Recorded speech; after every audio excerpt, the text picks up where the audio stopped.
Wow. This is a little sad. What's The Orange Line video has overtaken the REM video, which is still my favorite one we ever made. the REM video? Wasn't that an episode? Yeah. Whatever. Potato, potato. Okay. And the Orange Line is a short form. Uh-huh. So quite literally potato, potato. Well, yeah. The question is, will it ever overtake Light Rail versus BRT Battle of the Titans? Nothing will ever overtake Light Rail versus BRT Battle of the Titans, Episode 2. I love how we put, by the way, a colon outside of a question mark on that, which is definitely something you can do. It is a YouTube title. We can do whatever we want with every character on the keyboard. I think that you ought to be shot for that, and I'm noticing that you do this a lot, and it's really bothering me now. This is actually literally just how you do YouTube titles. You do a title and then you do a subtitle.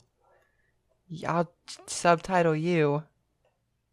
Speaking of short form video content, Alex's Church Architecture podcast is coming along about as well as can be expected. I don't think that's a short form video content in any sense of the word. It's pretty long form. But... Speaking of video content, how's the bus video going, Sophie? Worse than I thought it would be because I have inexplicably become busy. So I'll keep you updated. Wow. I know. Thanks. This thing called a job, unfortunately. And you see, I've been over here making our video situation worse. I'm working on like 3 different scripts right now. Oh no. Yeah, terrible. I'm at least trying to make our video situation better by decreasing the number of videos that we are making. But Kyle is like, let's kill the world. So we'll see if anything ever comes out of any of those. Are we streaming? I'm streaming. Look at me go. Yep. I'm going to stop watching, otherwise my computer will actually have fun. Okay, I'll turn it off. Like a light, switch goes, click. Speaking of, Book of Mormon musical is in town this January. Is it? We should get tickets. They're only like $100 or whatever. Jesus. Mary and Joseph. Precisely. I hate this fucker. You have to keep that in the podcast, Kyle, because that was the funniest thing I ever heard in my life. Well, unfortunately, the microphone was in a different room from that. I'm ready now, so... Okay, we're like 15 minutes in. Let's do a podcast. We are casting a pod like Sisyphus. We just roll the podcast up the hill. I was going to say, one must imagine Sisyphus fishing. Well, welcome to the internet. Live from the Marriott Library at the... Wait a minute. This is the Red Line Podcast. I'm your host, quote, enjoys deceiving the viewers, unquote, Dunstan, and these are my co-hosts. Kyle, quote, the Real Lies Podcast, close quote, Holland, and... Alex, quote, my washing machine is running and I better catch it, close quote, Fielder. Today we're continuing our 3-part discussion of transit in Maryland by talking about MARC, the train service that is somehow a commuter service for both Baltimore and Washington DC. All this after the news. Yeah, f*** off. And that was in harmony, okay? It sounded good to me. I'll harmonize you. Emphasis on harm. So what... I'll harmonize you. So what's the news today? They're building a tunnel from Russia to America. Wow. Pretty cool. I know there was a long-standing debate between doing a bridge and a tunnel. Why would you I do wonder a bridge what the and geological a tunnel? concerns are like out there. You get one or the other, right? ice. The trouble with the bridge is that the ice would Well, I'd imagine there are a few other issues with the bridge. I don't know. We're The high actively... winds. We're solving that ice issue right now, So true. 20 years should be good. Climate change, my beloved. You know, it'd be funny if we were informed in the slightest on this topic. You know what's interesting is that in 1908, some guys tried to drive a car from New York City to Paris, and they thought that the Bering Strait doesn't actually freeze over, but they thought that it did. So they thought that they could just sort of drive to Alaska and then drive over the ocean to Russia. And it did not work. Well, as it turns out, in 1908, there were no roads to Alaska and even less roads across the Pacific Ocean. Shit. Average The more you Frenchman. know. Owned. You see, it was like partially Frenchmen, but it was also like Americans and Germans, so you'd think someone would have known better. C'était les affaires. Do. We. I think I conjugated that wrong, but it doesn't really matter.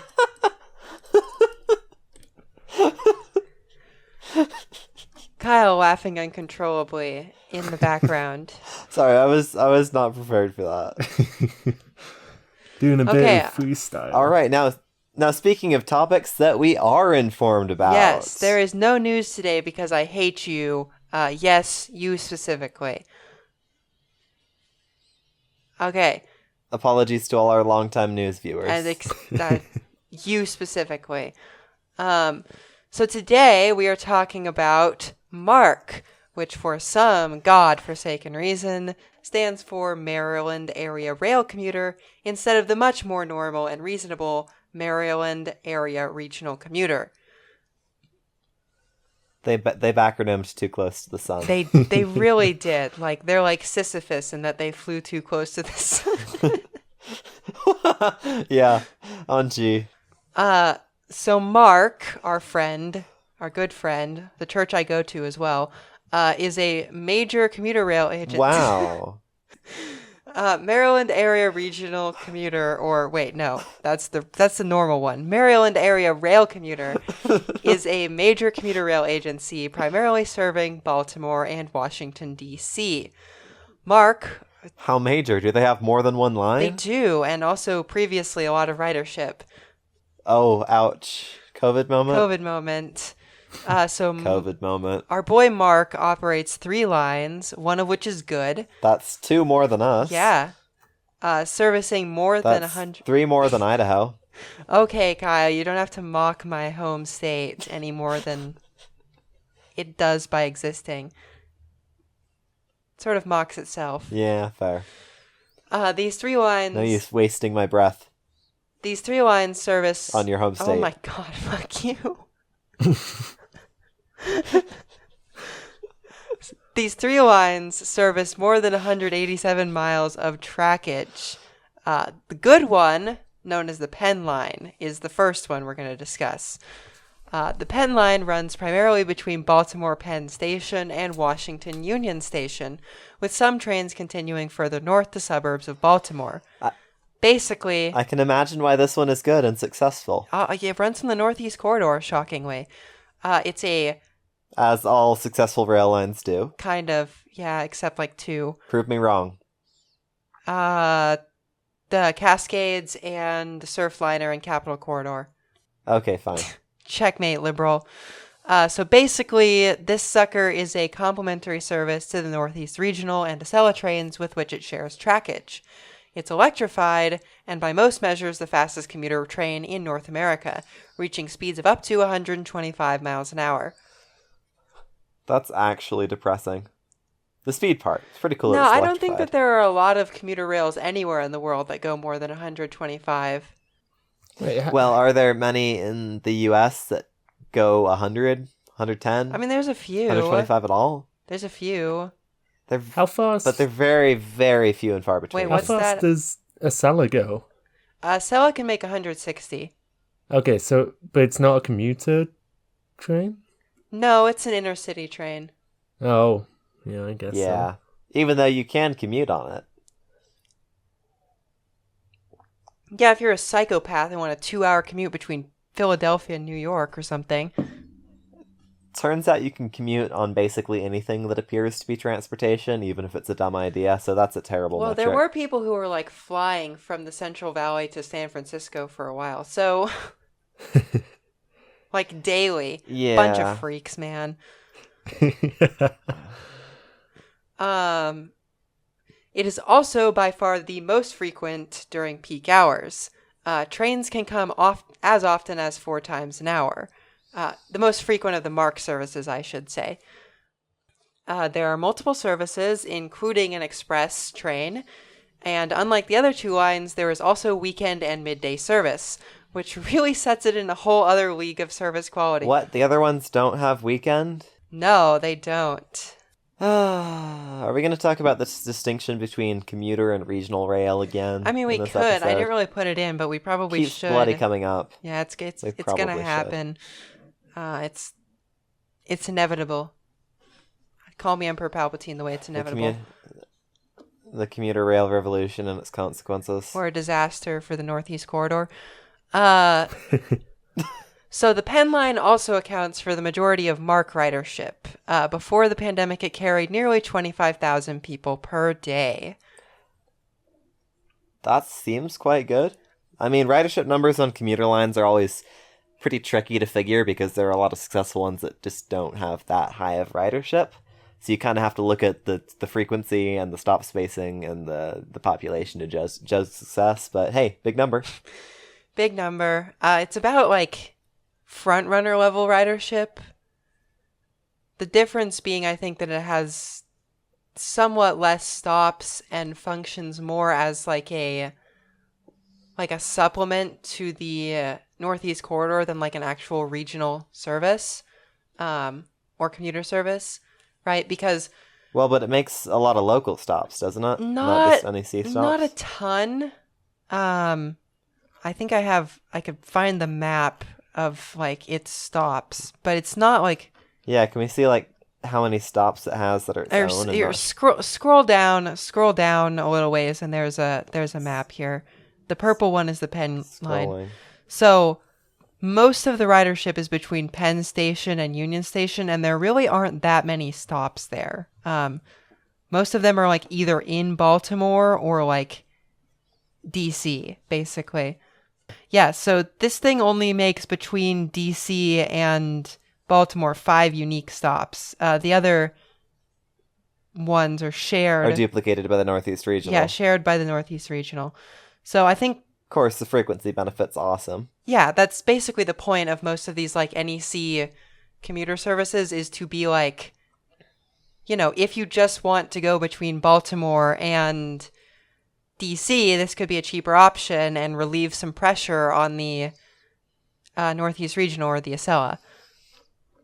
Well, also it provides a lot of important frequency because Northeast Regional is nice, but it's not like, hey, I'm going one stop frequency. No, it's really not. So that is the Penn Line, which is kind of like most of MARC, to be honest with you. It's electrified, it's fast. It's a funny name given how far we are from Pennsylvania and presumably the railroads that originated there. Well, we'll talk about why it's called the Penn Line in a couple minutes. Penn Station? That, and also the entire Northeast Corridor is basically the original route of the Pennsylvania Railroad. Right, so they just stole the name from that. Correct. Cool. So you told me there were 3 lines. This one sounds pretty cool. I'm imagining the other ones pull some big numbers and they've got good service frequency. In the words of a former president who I like very much, wrong. So, this one is called the next line is called the Camden Line, and I like to call it the other one that also goes to Baltimore for some reason. Do you like redundant services running over different and worse trackage? Then the Camden Line is for you. How close together are they? They look close on the map. They're not like that close. It's like 10, 15 miles in most places or something. Okay, but that's still pretty close for a big regional line like this. I'm going to look it up now so I don't tell lies on the Real Lies podcast. That looks Weird. like pretty small stop spacing as well. Yeah, it has a lot more stops. It's a lot slower. It has a lot worse service. It's kind of just worse. Yeah, if it had more stops and more frequent service, I could see that. And because Google Maps is useless because of woke, I can't actually tell how far they are apart because it doesn't show commuter rail lines. Time to go to catenary maps. I mean, they are pretty close together. They're like... Oh, so they're like 5-6 miles apart, like, at most. Yeah, that's closer together than you'd normally put lines if you were building them on purpose. I mean, to be fair, they do serve two sort of like discrete corridors between. Like if you look at it between Baltimore and DC, if you look at it on Google Maps, like there's one kind of along highway or Interstate 95 and one kind of along, I don't know, further to the east. So they do serve sort of like different. Right. And that continuous sprawl between Baltimore and Washington is where a lot of people just live. So it makes sense to have more service there. Yeah.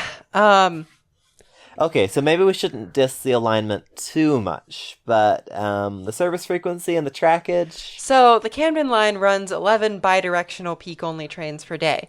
So, like, I think the idea is 7 trains in the peak direction, and then 4 trains in the opposite peak direction during rush hours, basically. That way they don't run out of space to dump all the trains at the end? Both in morning and in evening. So if you live in Baltimore, right, you can get 7 trains in the morning to DC. But if you live in Washington, then you can get 4 trains to Baltimore and then vice versa in the evening, if that makes sense. But if you want to go anywhere for any reason in the middle of the day, which no one would ever want to do, you're fucked. Yeah, you're dead out of luck, unfortunately.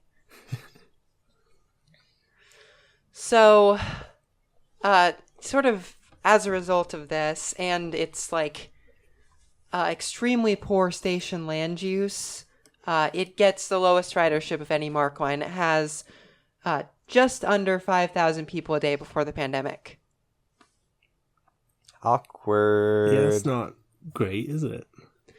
No, especially for a line as long as this one, right? Like, it's quite a long line with some good destinations and just nobody's using it. And is the Camden line diesel? Or is it electric as well? So only the Penn... It's only diesel. the Penn line is electric. Both of the other MARC services are diesel. Okay, so You did say it ran on CSX trackage. Yeah, does that lead to a lot of delays as well, being on CSX? You see, as you may remember from our time that we rode the ACE train, commuter trains that share trackage with freight trains are quite susceptible to being delayed by freight traffic. So I would not be surprised. I know how we could fix this. We can make the commuter trains so long that they can't fit on a siding, so the freight will have no choice. Either that or they'll have to do that weird shunting thing where you can make it possible for a train that is too long to be on a siding, or 2 trains that are too long for a siding to move around each other.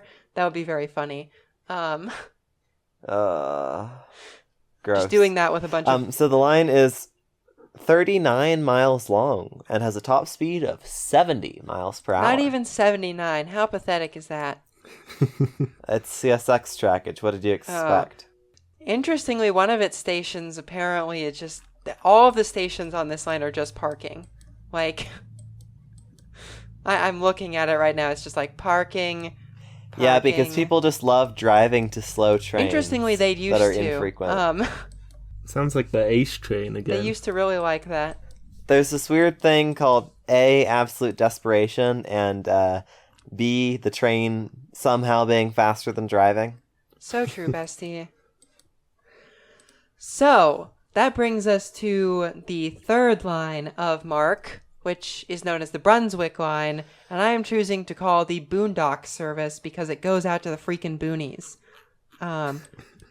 This is, commuting. As far as I am aware, the only commuter rail service that goes to West Virginia. Oh. Cool. Specifically Martinsburg, West Virginia, and as well as Harper's Ferry. So, home to... My goodness. Oh, that's long. And it's got 2 branches? It does. So one branch goes to Martinsburg, Harper's Ferry, other West Virginia places, and the other just goes to Frederick, Maryland. So, cool. Yeah. Do we know what's in Frederick, Maryland? Is it famous for anything? Not much. Harper's Ferry is where John Brown started a slave uprising, though. Oh, yeah. Cool. So that's pretty based. But Frederick appears to be just kind of like a charming mid-Atlantic town. So, It's got 140,000 people in its metro area. yeah, I mean, look at it. It's just kind of a charming mid-Atlantic town, really. Yeah. So, And hey, that's the sort of population that's a good anchor for your end of line. better than Martinsburg or whatever, which does not appear to be much at all. We're gonna get so many hate comments from the two people who live in Martinsburg in the comments. Yeah, I'm sorry to all 30,000 people or 18,773 people that live in Martinsburg, but I think your town is quite small. Oh wow, these are some weird stats. There's only 18,000 people who live in Martinsburg, but the metro population is 260,000. I think that includes a lot of non-connected areas. Yeah, I think they just needed somewhere to lump in the sprawl. Pretty much. Imagine Whoa. 18,000 people being the largest town in your sprawlscape. Ugh. That's a little bit depressing. So How is the ridership on this one? this is the most conventional of the services here. It runs between Washington Union and some of the outermost exurbs of DC. Each of the termini receive 4 inbound trains and 4 outbound trains per day, with an additional couple of trains providing service to or from Brunswick, which is close to where the line split. That is depressingly little service. You will be shocked by how many people rode this thing before the pandemic. How many? Before the Rona, it carried something like 7,500 people per day. Whew, Jeez. and that's a lot fewer trains than the Camden So that's line. 500 people a train or something? Yeah, it sounds like they're actually pulling off a commuter line, which is something that's almost unheard Well, of. DC housing's expensive. Ouch. Yeah. So the question is then, how did MARC end up with such an eclectic operation, and where might it be going in the future? And then I have here a map of MARC, very charming, and also a graph of the ridership. Cool. And you'll notice that the pen line is just significantly more than twice of either of the other ones. Northeast Corridor moment. Northeast Corridor moment. What So, happened in 2012 to the Penn weekend ridership? well, it started. Did they start doing that? Oh. Why wouldn't they have weekend before that? Because It's a flippin' Northeast Corridor. well, because you just take the Amtrak, and this is a commuter service, Kyle. I guess that is fair. You do just take the Amtrak, but there's stations the Amtrak doesn't service. Which is why they started doing weekend service in 2013. And it turned out to be massively popular. Relatively popular. It's about as popular as the entire Camden line, so. Yeah, it does run about as much service as the Camden line, so anyway. The origin story. This is like Batman Begins, but for trains. Ooh. Wow. Are you impressed by my pop culture savvy? Yeah. That was amazing. Should we have Alex do this one? Sure, Alex, you do this one. Okay. So, an important thing to understand about MARC's various services is just how old they are.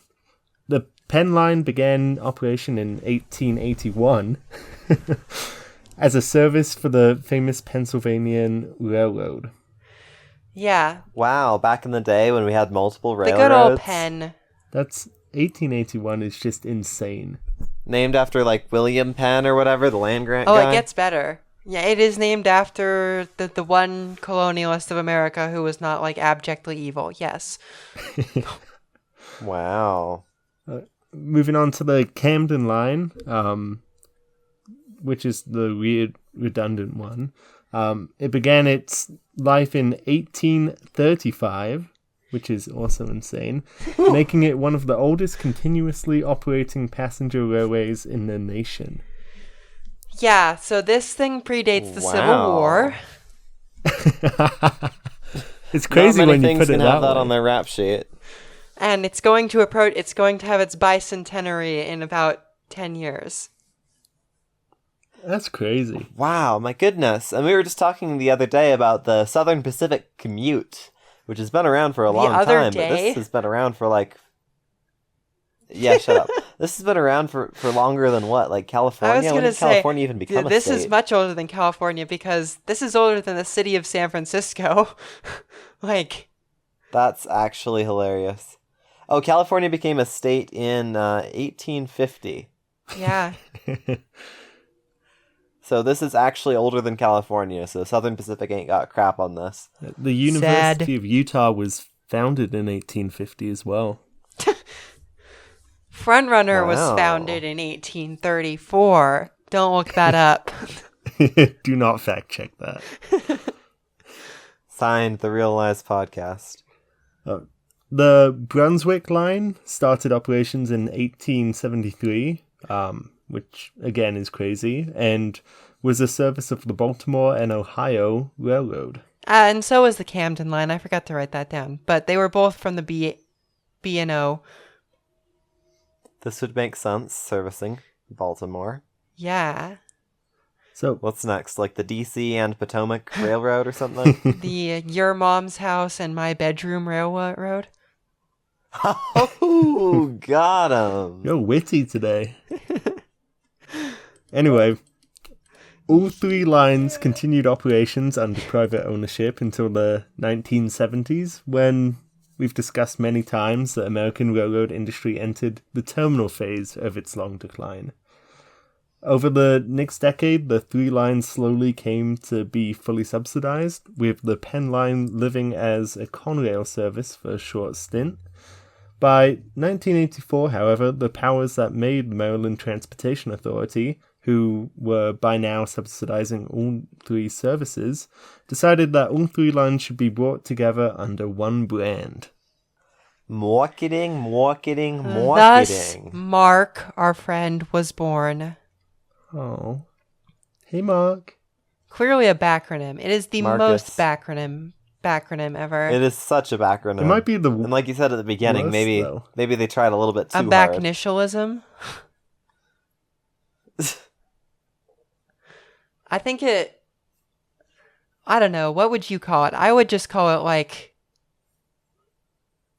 Maryland Commuter Services, MCS, or something like that. Okay, but Mark is a funny name. MCR, Maryland Commuter Railway. Yeah, I guess Okay, Mark, that does kind of slap. Mark does roll off the tongue. Yeah, it's just like, and they could do commercials with My Chemical Romance in them. Like, just the emo, like, band just on top of the train as it goes, 2 miles an hour on the Camden line. Oh. And, like... Hey, the Camden line averages over 30 miles an hour. Well, we shouldn't mock. Frontrunner averages under 30 miles an hour. No, it averages about 40. That's true. That was a lie. This is the Real Wise podcast. Yeah. Great. I will be right back. I gotta go check on something that's baking in the oven. Ooh. So don't say anything too What loud. is bro cooking? Apple stuff. Do not let bro cook. He's cooking babies. So if you want apple crisps, I think is what they're called after we're done recording, let me know. He's cooking babies, everyone. This is code for us in our cannibalism society that we have. Well, I can practically smell them from here.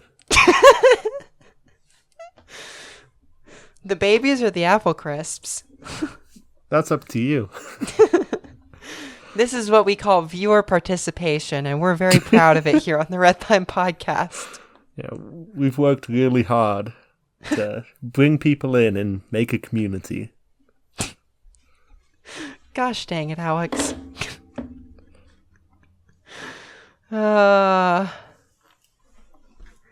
Do you know anyone named... Good. Go pop that out in like 10 minutes. Awesome. Do we know anyone named what? Kyle. To replace you with. Yeah, I met a guy from Salt Lake City Streets who's named Kyle. Well, he'd be more qualified Ouch. I mean, true, but yeah. than I know any of a- us, actually. Probably. No, definitely. I know a Kyle who lived in Abu Dhabi. He could replace. That's kind of far.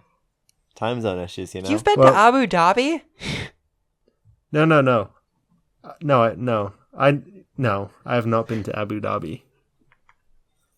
Okay. Unless we Real want to lies. lie more. The Deception podcast. Crime podcast. Okay, what happened to MARC ridership growth through the end of the century? Well, it saw ridership growth and added new stations on all 3 lines. Wow. Among these was the BWI station, which... Do we know what BWI is short for? Baltiwick. Oh, is that the airport? Baltimore W International. Okay. Baltimore International. Making... Yeah, this made Baltimore the only airport in the country to have a direct connection to mainline rail services. I thought the New Jersey airport had one of those. Newark? Oh, Yeah. well, lies. One of the only. As opposed to having a subway service, they instead have only No, I a thought you had to mainline take the air service. train from the airport to get to... Oh yeah, you have to take the air train from the regional rail or the mainline Yeah, rail. well, that... Yeah, so it's not direct. Yeah, that's... Wait, so the BWI station is just in the airport? It's like under the... or next to the terminal, basically. Like, it's like... That's flipping crazy. Yeah, screw Newark. Well, I think that's a sentiment echoed by many people who have flown through Newark. Man, if they'd make the goddamn path go all the way there, maybe it'd be okay. Well, New York just refuses to connect any of its, massive airports to anything resembling a decent rail service. And if they do, they charge like $12 gajillion per ride for it. So true. Just like Bart. Well... No, Bart's got nothing on the New York stuff. Yeah, BART is cheap compared to New York airports. Jeez. Oh, Alex, how far can we blow past your 8 o'clock goal? It would just be nice to be done as soon as we can so I can make dinner. Okay, then let's keep cooking. Alex, what happened next? Stations were added on the Camden and Brunswick lines. And MARC also took steps... I just love saying MARC. MARC took steps to improve services in more recent years, including a modernized fleet of trains to replace their aging rolling stock. Weekend service on the popular Penn line began in 2013. Just 1 year after the concept of a weekend was invented. Before that, we had 5-day weeks. Yeah, I wish. No, you don't wish. Nobody wishes this. Okay, I'll stop wishing. Napoleon wished for this, probably. He's Yeah, like, we need probably. to remake the calendar even more radically. There cannot be 7 days in a week anymore because of work. I know, someone smarter than us can send us a new calendar, but MARC also added the reverse commute service on the Camden line, as we talked about earlier. So they were just laying over like 7 Yeah. trains at the end of line just for kicks Pretty and giggles. much. And we wonder why terminal stations. And then they got into a they also- controversy with an operator over the Holocaust in 2011. Wait, is this a whole Wikipedia page about this? I have added this in case you guys want to read through it because it is rather insane. But basically, What? so they wanted to replace CSX as their operator in 2010 because they weren't doing a very good job or whatever. And so Like they wanted to switch to different trackage or to buy the track? no, they wanted to switch to a different operator because CSX engineers were driving their trains. Oh, they weren't driving their own trains? No, What and the they hell? still don't drive their own trains. This is some broke-ass transit operations. So, but then they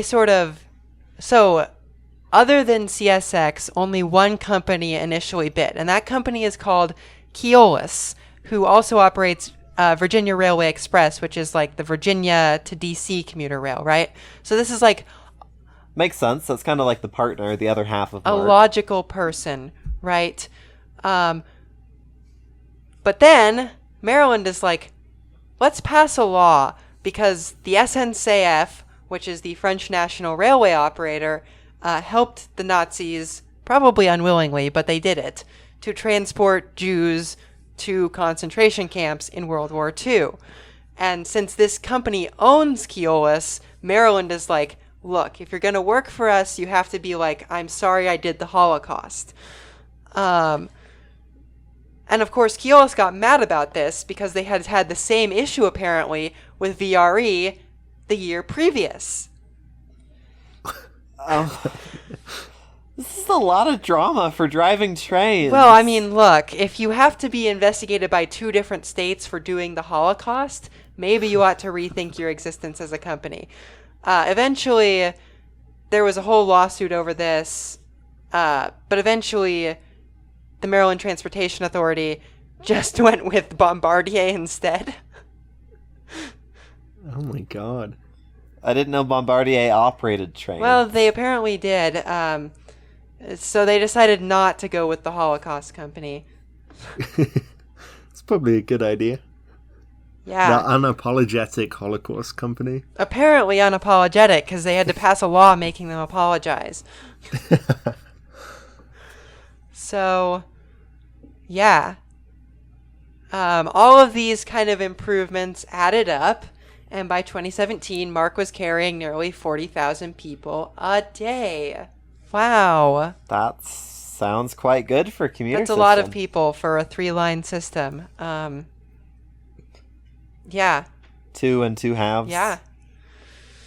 So, as we have discussed every episode of this podcast ever, the coronavirus has massively disrupted MARC's ridership base. Federal employees This is unsurprising. are among the groups most likely to spend extensive time working from home. And today the service carries only about 15,000 people per day, which is a mere shadow of its former ridership. Oof. If that's an indication of like a conventional commuter line, I don't know what it isn't. Or if that isn't what That's is. quite the hit. Huge hit. But I should note that the problems which caused this sort of like terrible recovery were there beforehand.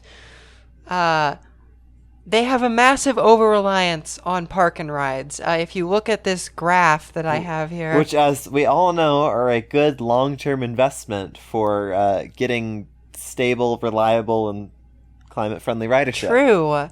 Over 70% of people on the Brunswick line drove to the train. Holy crap. And over 80% of the people on the Camden line drove to the train. Like 85%. Holy crap. How bad is traffic here? It's pretty bad. And then the Penn line, like 35-40% drove. So it's still not great, but it's like more sustainable. You'll never guess which line has Much more recovered the sustainable. most. The Penn line? Shocking, I know. Yeah, because the other one's the instant it's even marginally faster just to drive to wherever you're going instead of driving to the train and then taking the train. You're just going to drive all the way there because it's more convenient and faster. Uh-huh. As we discussed, there are bad service on most lines, including the Penn line, which has 30-minute peak service, so front runner on the Northeast Corridor. Ouch, if you put it that way. And according to one article that I read, they were already losing ridership to work from home before the pandemic even began. So highly reliant on commuting trips. How do we fix these things? The land use is so bad around the Brunswick and Camden lines, I don't know if you can fix it. So, by land use, you just mean parking lot? Pretty Yeah, much. every station is just parking lots. There are, not incredible bus connections, so it's just not a good situation as far as that sort of thing goes. And since there's, only commuter service, you can't capture any non-commute trips. Well, yeah, no, that's, that might take a really long time to fix then and actually get good ridership. That's what you call a tricky pickle. A very, very tricky... A tricky tricky pickle. pickle. Oh, Kyle's back. Yeah. Hi. He was baking fruit because he's homophobic. What, you don't want to get baked? I most certainly do not. So, MARC's future. Obviously, they're like kind of aware of these problems, as many people are. So their solutions are as follows. Number 1, through running to Delaware and Virginia on the Penn Line. The idea... Whoa, acting like it's not 1830? Acting like it's not 1830. So the idea would be to run the Penn Line down through L'Enfant Station, across the Potomac River and into Alexandria, to sort of make it less commuter-y. The main problem... Because turns out people take trips across DC. They don't always get off in downtown DC to go to their office job. This is true. The trouble with this... In their excessively short office building? Yes, yeah. The trouble with this plan is that it would require replacement of the Long Bridge, which is one of the country's most important capacity? infrastructural time bombs at the moment. Yeah, so there's kind of one railway bridge across the Potomac. That's what... Why aren't there more? Oh my god. Basically. It's been how many centuries? In D.C., there's just the one. So all the freight traffic, all the commuter rail traffic, all the Amtrak traffic has to go across this bridge. And so they're upgrading it and building a new one, which will open in 2030. Yeah, I could see that being an issue. I don't want to know how old the current one is. They also want to increase service frequency on the Penn Line in conjunction with the replacement tunnel that Amtrak is working on in Baltimore, which is another capacity constraint for the Penn Line. Right, because all the freight and all the Amtrak and all the everything else gets shoved in whatever old ass tunnel. Very slow double track tunnel. Yeah. Which is also ticking time yeah, bomb. and is going to open in 2035. So they can't really do any of these things that they want to do of extending it to Delaware or extending it to Virginia until these things get finished. So... Yeah, fair enough. Yeah. They are also working to add midday and weekend service on the other two lines, although the capital cost of doing so on either line is in the billions, with a B. Question, what are they spending money on to do that? These lines are largely single-tracked, I think, so they have to add sidings and upgrade signaling and. Fucking freight railroads have infrastructure. They are on CSX track, Kyle. Every time Amtrak wants to do a new line, every time a commuter line wants to run trains on, God forbid, mainline railways, it's like hundreds of millions, if not billions, in making the route not shit. Well, yeah, because why would we maintain our rails in any fashion since the only thing we're ever going to run over it is intermodal and coal trains? Let's actively tear up second, third, and fourth tracks just so we don't have to do maintenance. Oh, that's so based. Let's wait for the ballast to all wash away before we do anything about it. Hi, my name is Union Pacific, and I hate you. That's what the U in Union Pacific stands hate for. Hate you? Yeah. So it seems like there is the will to improve service, but infrastructural and budget factors are really holding them back. But it is cool that they have the fastest commuter train in the country, although I will note that it's only marginally more frequent than Frontrunner. So, thoughts on our friend Mark? I like Mark, but he needs some help. Yeah. Seems like it has a lot of potential. I really want to ride Mark. Oh.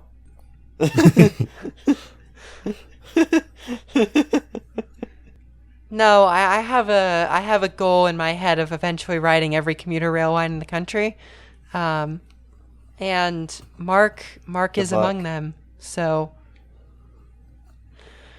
anyway, please remember to like, comment, and subscribe if you're watching on YouTube, and to follow and leave us a rating on iTunes and Spotify.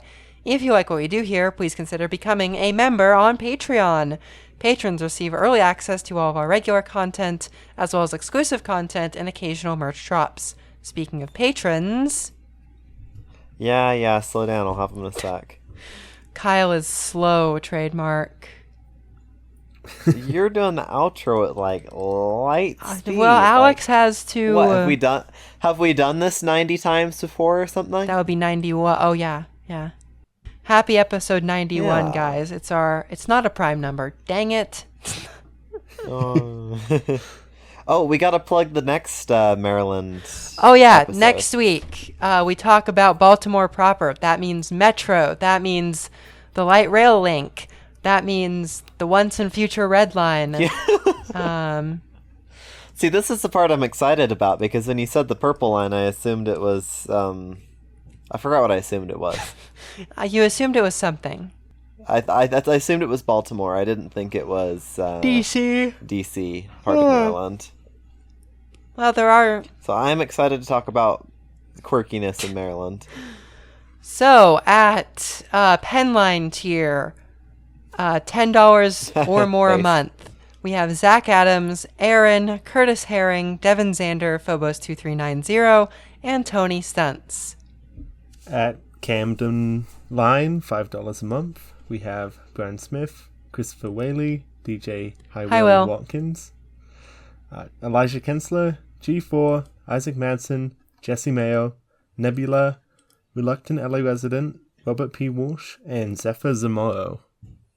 At Brunswick line tier, even though I think we might have gotten something backwards here with the ridership, we have Alex Dykelski, Alice MYOB, Ben, Bradley Bondi, Ethan McDonald, Evelyn, Jack McCoskey, Litmus Zest, Martine Hecker Martinez, Matt Gray, McKay Ransom, Oliver, Purple Waves, Sam Myers, Sky Lakowski, and Zach Verstott. And at, let's see, Penline Weekend Service tier, $1 a month, we have Benjamin Wood, Joshua S. Horvath, Capil, and William Rowe. Thanks for listening. Thank you all.